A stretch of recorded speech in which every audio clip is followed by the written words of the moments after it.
What up, guys? So this is going to be a review on the Race Tech front suspension kit that's offered for these CRF250Ls. Mine's a 2018, but it's the same kit for 2013 up to the current.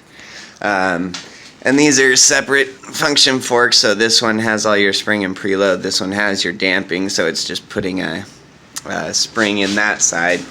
And it's fairly straightforward. Rocky Mountain ATV has a great video on it. It shows you exactly what you have to do. So I would just go and watch their video. You can just do it right along with it, and it's super easy. I didn't have anything to do, so I was just goofing around. It probably took me an hour start to finish, because you've got to have the bike up, take your front tire off, and then so you can slide that fork on out of the triple tree.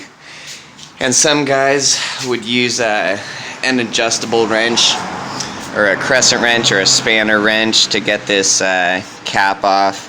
And I had put a crescent wrench on it, and I could just tell that it was going to booger it up a little bit. So I got a 30mm socket and undid my handlebars, moved them out of the way so I could just put a socket on that. Otherwise, if you did have a 30mm wrench, you could just slip it in from the side here, so you wouldn't have to take off your handlebars. But I used the socket, so I took off the handlebars and just moved them out of the way. And then in my other video that I had made, I kind of showed how to put these washers underneath the stock spring, and it really stiffens up the rear end a ton. I haven't used the Öhlins suspension or haven't ridden a CRF250L with one of those, but I bet you it's just as stiff or stiffer than one of those. So yeah, my review of it, 5 stars. It really balances out the front, because the rear end got really stiff when I put the spacers in, and so I knew I had to get the front to kind of stiffen that up, and it is just perfectly matched to the rear right now. They feel like they both have the same amount of spring, preload, everything like that. And I kind of got like 10 jumps here in town that I always zip around and kind of hit, and if you send it off all of them, you can bottom out on all of them with the stock suspension.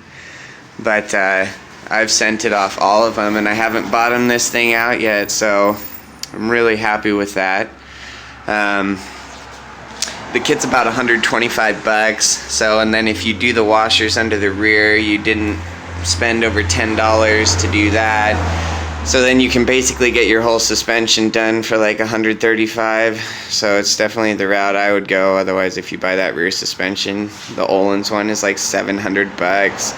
So by the time you do that and then you do the front, it's like $1,000 later. $1,000 later, you'll have good suspension on your CRF250L. But this bike sucks from the factory because it's heavy and it has soft suspension. So at least now it's a heavy bike that has stiffer suspension, so it doesn't quite feel as heavy. Kind of springs off things. You can kind of, I don't know, use the suspension and your weight to get over things and around things a lot better than you could otherwise. And then with stiffening the rear up and then putting that spring in the front, I think the stock seat height is around 33 inches, and I got my measuring tape out and measured it after I had done the rear suspension and then the front, and the resting seat height of my bike tipped up straight off the center stand just with its own weight is 36 inches now.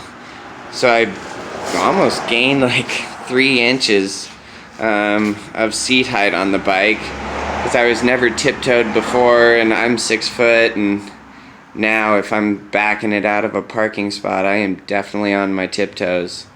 So, but it does kind of give it more of a full MX bike feel, and super happy with it. Sorry, my hands are so shaky. It's 30 degrees out here in Lincoln, Nebraska. And I've been riding all afternoon because this is the type of weather that separates the bikers from the motorcycle owners. People talk about a riding season. I was like, what? isn't every day a day to ride. Apparently not for all of us. But yeah, let me know if you guys do this suspension mod, the rear, or just get the Race Tech for the front. Either way, if you just do one or the other, it will help tremendously for the suspension on this bike. And if somebody actually does the Race Tech front and then does my washer idea on the rear, you gotta post in the comments, because you'll be so thrilled. I know you will be. And I haven't seen anybody who's done anything like that with the rear suspension, with the washers and stuff like that. So, kind of excited to hear if anybody does that. I mean, you could always go back to stock if you didn't like it, but it's a pretty easy mod just to do. So, but yeah, Race Tech front suspension, CRF250L, 5 stars. 5 stars by far.